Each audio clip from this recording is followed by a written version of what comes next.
কয়েকবার চেষ্টা করার পরে এরকম মোটামুটি সফল হয়েছি।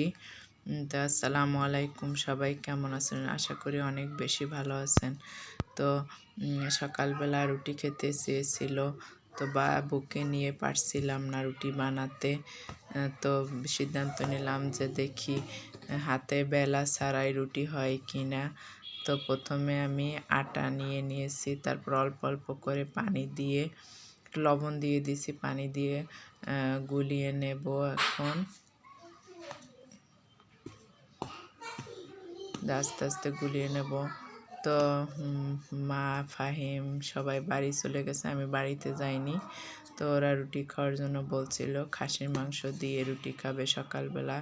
তো আমি একা এই জন্য সকালবেলায় রান্নাটা সেরে ফেলেছি। তো এরকম রুটি বানিয়ে নেওয়ার জন্য চেষ্টা করেছিলাম। তো যতক্ষণে এরকম চেষ্টা করেছি ততক্ষণে হয়তো বা বেলা শেষ হয়ে যেত সিদ্ধ করে আটাটা। তো বারবার চেষ্টা করেছিলাম, তো হচ্ছিলই না। তো আমার কাছে মনে হয় যে চাপটির মতো হয়েছে। তো আরেক চুলায় খাসির মাংসটা রান্না করতেছি।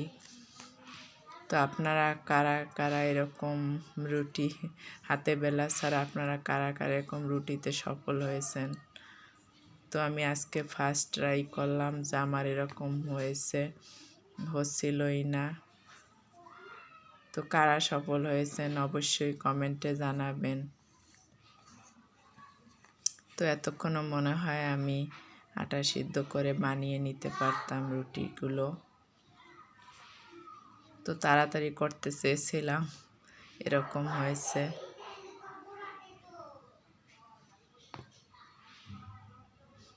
তো দেশে এত শীত, এই জন্য আর আমার বাড়িতে যাওয়া হলো না, গ্রামের বাড়িতে। তো এরকম হয়েছে।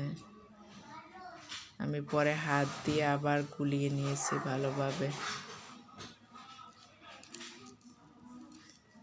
অনেকটা কখনো চাপটির মতো হয়েছে, আবার কখনো পরাটার মতো হয়েছে। তেল দিয়ে ভাজলে একটু মোটামুটি হয়, তাও আবার পরোটার মতো, পরাটা যেরকম হয় ওইরকম তেলে ভাজা পরোটা এরকম হয়, এরকম হয়েছে।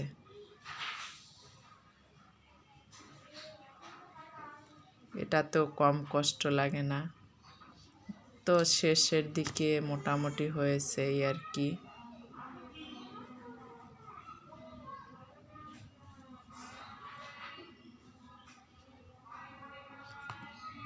তো ওরা সকালে খাওয়ার জন্য, তো এরকম হয়েছে। দেখতে কেমন হয়েছে জানাবেন। সবাই ভালো থাকবেন। আল্লাহ হাফেজ।